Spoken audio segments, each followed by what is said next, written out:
எலும்பு முறிவு, ஜவ்வு கிழிதல் அப்படின்னாலே போடப்படாத சட்டம் மாதிரி அறுவை சிகிச்சை தான் பண்ணணும் அப்படின்னு சொல்லிட்டு ஒரு மருத்துவ உலகத்தில் போயிட்டு இருக்கு. அதுவும் ஜவ்வு கிழிதல் அப்படின்னுட்டாலே அது ஒரு பெரிய ஒரு விஷயம் மாதிரியும், அதை அறுவை சிகிச்சை இல்லாமல் குணப்படுத்த முடியாது அப்படிங்கிற மாதிரி அதை ஒரு விளம்பரப்படுத்திக்கிட்டு இருக்காங்க. பார்த்தீங்கன்னா ஜவ்வு கிழிதல் அப்படின்னாலே நம்ம உடம்புக்கு ஜவ்வு கிழிந்து கிழிந்து சேர்வதற்காக தான் படைக்கப்பட்டிருக்கு. ஒரு ஜவ்வு படைப்போட நோக்கமே என்ன அப்படின்னு சொல்லி நம்ம பார்த்தோம் அப்படின்னா, இப்போ கண்ணு எப்படி பார்ப்பதற்காக படைக்கப்பட்டிருக்கோ, காது எப்படி கேட்பதற்காக படைக்கப்பட்டிருக்கோ, அதே மாதிரி ஜவ்வோட படைப்போட நோக்கமே ஜவ்வு ஒருத்தர் ஒரு ஹைஜம் தாண்டுறாரு, ஒரு 5 அடியோ 6 அடியோ 10 அடி உயரத்துக்கு போயிட்டு கீழே குதிக்காரு, ஹைஜம் தாண்டுறாரு. கீழே குதிக்கும் போது கணுக்கால் ஜவ்வு, முழங்கால் மூட்டில் உள்ள ஜவ்வு, இடுப்பு பந்துக்கிண்ண மூட்டு ஜவ்வு, முதுகு தண்டு விட ஜவ்வு எல்லாமே அமுங்கி கொடுக்கும். ஒரு பக்கம் சைடில் விழுகிறாரு, விரிஞ்சு கொடுக்கும், இன்னும் விரிஞ்சு கொடுக்கும். இப்படி விரிஞ்சி விரிஞ்சி கொடுத்து உடல் எடையை வச்சு அழுத்தும் போது கிழிந்து கொடுப்பதற்காக படைக்கப்பட்டது தான் ஜவ்வு கிழிதல்.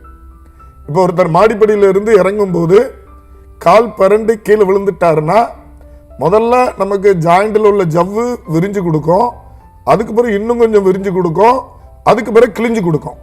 இப்படி ஜவ்வு கிழிஞ்சு கொடுக்காட்டா நமக்கு பெரிய பெரிய பாதிப்புகள், உடல் சேதம் ஏற்படுறதுக்கு வாய்ப்பு இருக்கு. ஏன்னா எதுக்கு எடுத்தாலும் எலும்பு முறிவு ஏற்படுறதுக்கு வாய்ப்பு இருக்கு. ஜவ்வு மட்டும் கிழிஞ்சு கொடுக்காட்டா நம்ம நேரடியாக தரையிலையோ இதில் வேணாலும் மோதி கீழே விழுந்து நமக்கு பெரிய பெரிய உடல்ல தலையில மற்றும் சில உறுப்புகள்லாம் பெரும்பாலும் அடிக்கடி எலும்பு முறிவு ஏற்படுறதுக்கு வாய்ப்பு இருக்கு. அதனால பரிணாம வளர்ச்சியில ஜவ்வோட படைப்போட நோக்கமே கிழிந்து கிழிந்து சேர்வதற்காக தான். இப்ப பாத்தீங்கன்னா விவசாய நிலங்களை எடுத்துக்கிடலாம்.